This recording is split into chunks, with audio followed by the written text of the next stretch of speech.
Well, I had big plans to put in a basketball hoop today, or start putting in a basketball hoop. And I got about a third of the way done digging the hole for the base, and I ran into a sprinkler line. So now we're going to be moving a sprinkler line today instead of installing a basketball hoop. It just can't be easy. Marking paint is definitely not a requirement for a project like this, but I had some laying around, so I figured I might as well use it. Next, you're going to want to send out an SOS. That stands for Save Our Sod. If you don't want to have to replant grass seed and wait for it to grow, I highly recommend you cut out your sod like I'm doing here and set it aside before you do any digging.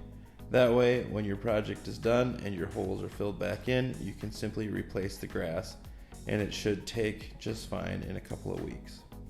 Here I'm digging perpendicular to where my sprinkler line should be to locate the line. It's a lot easier to do this than try and go parallel with the line and cross your fingers that you'll eventually run into it. This is one of the points where I will cut the line and tie in with a new sprinkler line. I drove all over town yesterday, going to every single big box store that we have in town, so Menards, Home Depot, and Lowe's, to cobble together the pieces that I need in order to move my sprinkler line. And I don't have the ideal equipment, but I should be able to make it work, so bear with me. And yeah, seems like a lot of work considering all I wanted to do was put in a basketball hoop. Replacing, fixing, or moving a small section of sprinkler line is actually quite easy to do. Here I'm just heating up the line, and then I'm going to insert a barbed coupler. That will allow me to connect it to the other pieces of the sprinkler line.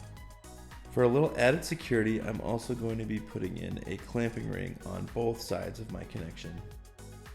I do have the proper clamping tool somewhere, but I was unable to find it, so I'm pinching it down with a channel lock a little ways, and then I actually used a tile cutting tool to finish the job and tighten the clamp. Not pretty, but it worked. Before you cut into a sprinkler line, always turn off your water. Next, I'm just going to cut out the section of pipe that I want to replace.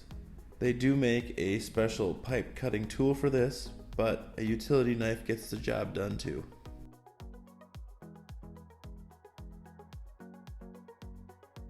From there we can splice in our new section of pipe. Just heat, press, and clamp, and repeat as needed.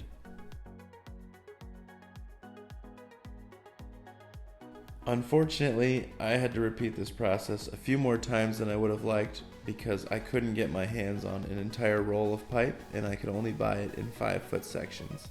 So in a perfect world, you would have 2 connections, but I had to have 3. My 2 5-foot sections of pipe were a little long for the section that I was trying to replace, so I just made sure to precisely measure my pipe and then cut it to the proper length. Then once again, we're going to heat, press, and clamp. I have no reason to believe that this new section of pipe is going to leak, but I always like to check before I bury it on the off chance that there is a leak, because then I don't have to dig it all up again. Just some good advice.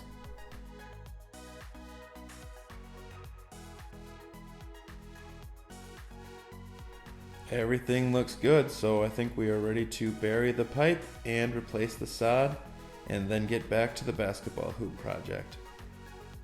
When burying your line and replacing the sod, just remember that the dirt will settle, so it's okay if the sod sits a little bit high. It'll even out over time. Well, thanks for watching, and remember, sweat for it, don't go into debt for it. And of course, don't forget to like, share, and subscribe.